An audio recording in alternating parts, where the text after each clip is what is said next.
They closed the case after only 8 months, but now Portuguese police have reopened their investigation into the rape of an Irish woman. Hazel Behan believes she was the victim of the same man who later raped an elderly American woman.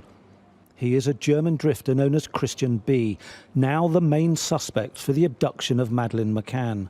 This week in court, police collected their own archived files and relaunched their investigation, even though they once destroyed vital forensic evidence. If you close a process because no suspect was found, then it means that those forensic evidence are no longer needed, then the judge must order them to be destroyed. But they might be needed in 5, 10, 15 years. But thinking like that, we would be in a different way or in an indirectly way violating our principal constitutional rules and principles, which is we cannot have a database of biological evidence.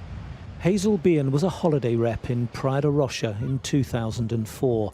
She lived alone at the complex where she worked. Her attacker climbed in through her balcony while she was sleeping. In apartment 22, he tied her up, gagged her, raped her repeatedly, and left her bleeding.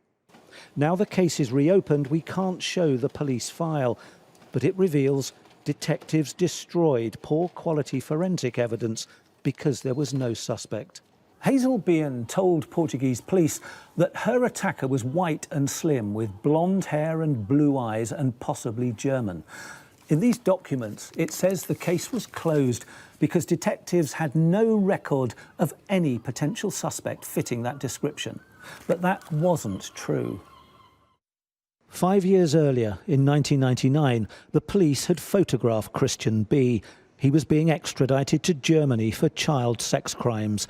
So he was in their files, and he did fit the rape victim's description.